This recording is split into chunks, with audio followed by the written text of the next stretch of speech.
Wala naman kayo sabihin sa akin. Lagi naman ako nalulungkot sa inyo. Paubos na naman yung bigas doon. Sasabihin namin, kuya, matutuwa ka na. Talaga? Bakit? Bibili ba kayo ng bigas? Ha? Hindi, kuya. Hindi naman pala eh. Lumayas na kayo dito. May ginagawa ako dito eh. Ano pang hinihintay nyo? Umalis na kayo dito. May ginagawa ko. Ang dami kong ginagawa. Umalis na kayo. Alis na talaga kami, Bilas. Hindi mo na kami makikita. Hindi, masti. Agrabong tatang masti nga. Pinagtutudo na yan. Sub-sub man tao na kasto yun ko. Tarak ka lumati. Ugo na.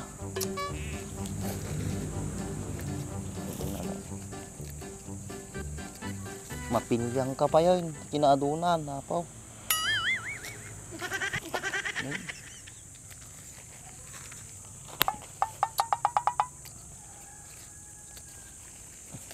Hindi magatigbalin nila ako. Tagatangan lang 5 piso. Okay.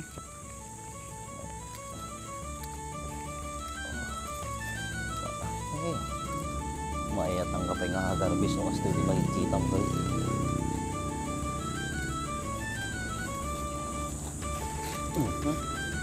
Samot tayo.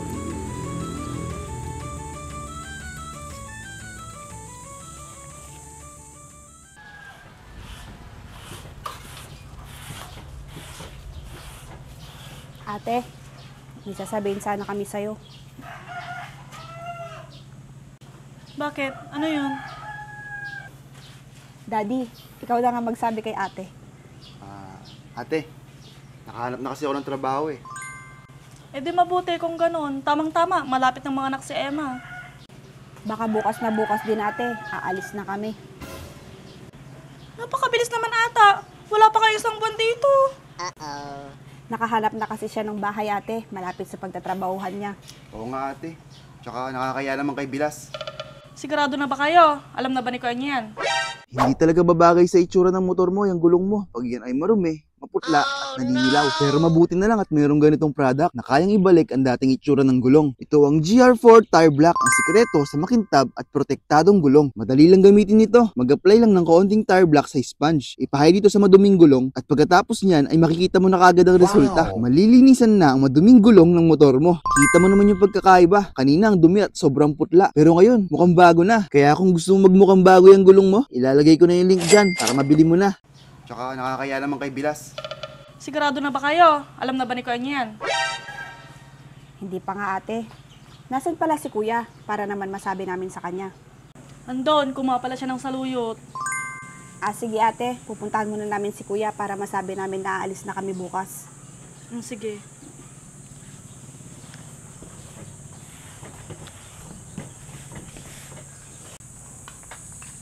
Daddy, ikaw na lang kaya magsabi kay Kuya Andres. Ikaw na. Alam mo namang galit sa akin yun. Ikaw na lang kasi kuya may trabaho. Ikaw na.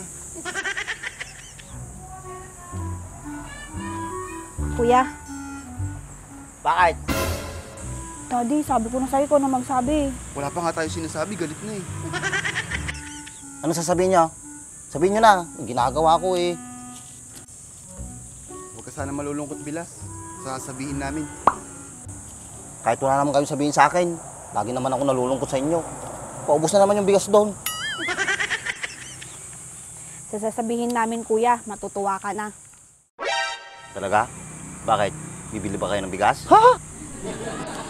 Hindi, kuya. Hindi naman pala eh. Lumayas na kayo dito. May ginagawa ako dito eh. Ano pang hinihintay nyo? Umalis na kayo dito. May ginagawa ko. Ang dami kong ginagawa. Umalis na kayo. Alis na talaga kami, Bilas. Hindi mo na kami makikita. Kaya huwag ka malulungkot ah. Ano? Aalis na kayo? Paano nang kami na ate mo?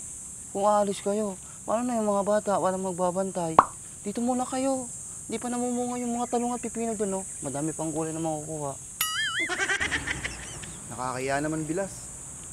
Pag namunga na lang, padalhan mo na lang kami. Oo nga, kuya, para naman matikman namin. Saan na kayo pupunta niyan? Saan kayo tutuloy? Eh di ba wala ka pa naman trabaho? Meron na bilas.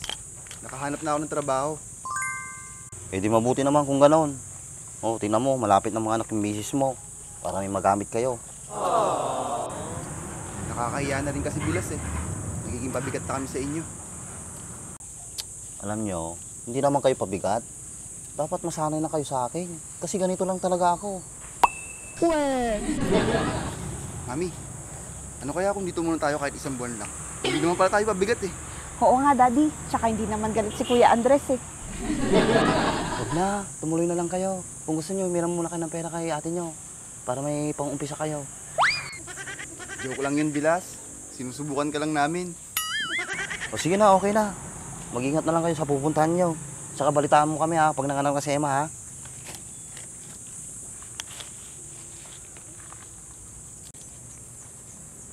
Sige, Bilas. Babalitaan ka namin. Sige, Kuya. Maraming salamat nga pala. Kasi kapag kailangan ka namin, nandyan ka.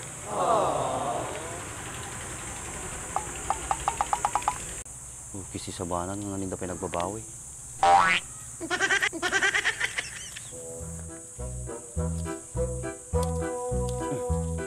Ito perdinan ha.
Daddy, ayun si ate oh. Ate, Ano, nakausap niyo na ba si kuya niyo? oo ate. Hindi naman pala galit sa amin si Kuya. Gusto nga niya, dito muna kami. Ganun lang naman talaga yung kuya niyo, di ka na nasanay. Ate, salamat pala kasi tinanggap nyo kami at pinatuloy nyo kami dito sa bahay nyo. Hayaan mo ate, pag naging maganda yung trabaho ni daddy ko doon, babawi kami sa inyo. Oo nga, ate. Ano ba kayo? Okay lang yon. Wala naman ibang magtutulungan kundi tayo. Maraming salamat talaga ate ha. Sige, dyan ka muna. Ayusin muna namin yung mga gamit namin. Sige.